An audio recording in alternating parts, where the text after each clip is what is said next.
Hello everyone, তোমরা কেমন আছো? আজকে আমি নিয়ে যাব তোমাদের একটা স্পেশাল ইভেন্টে। হ্যাঁ, আমি চলে গেছিলাম ধূমকেতু মুভির গ্র্যান্ড ট্রেলার রিলিজের ইভেন্টে। চলো তাহলে শুরু থেকেই শুরু করি। প্রথমেই বাড়ি থেকে বেরিয়ে একটা দাদার বাইকে চেপে চলে গেছিলাম স্টেশনে, কারণ আমি একটু ছিলাম লেট। তারপর ওখান থেকে ট্রেন ধরে চলে গেছিলাম ঢাকুরিয়াতে। ট্রেন থেকে নেমে আমি প্রথমে মিট করে নিয়েছিলাম রাহুল দা আর রোমদার সাথে, কারণ ওদের কাছে ছিল আমার এন্ট্রি পাসটা। আর এই দেখো, এখানে আমাদের কাছে ছিল 6টা পাস, কিন্তু আমরা ছিল মাত্র 3 জন। তারপর গুগল ম্যাপসে 20 মিনিটের রাস্তা 2 ঘন্টায় পার করে আমরা গিয়ে দেখি এইরকম একটা বড় লাইন পড়ে গেছে। সেখানে লাইনে দাঁড়িয়ে দাঁড়িয়ে তো বোর হচ্ছিলাম। তারপর একটু সামনে এগোতেই দেখলাম এরকম ভাবে সেলিব্রেশন করছে সবাই।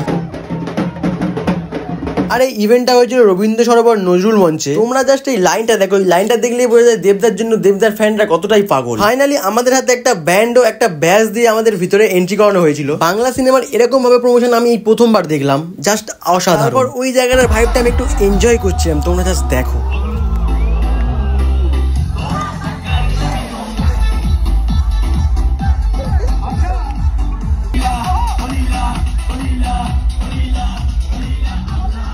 ফাইনালি দেবদাস শুভশ্রীর এন্ট্রিটা জাস্ট সেই ছিল গাইস।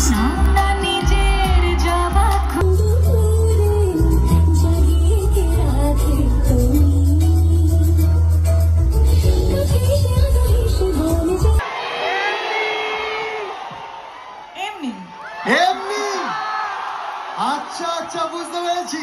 তার গান শোনালে আমায় আর কি কখনো শোনাবে।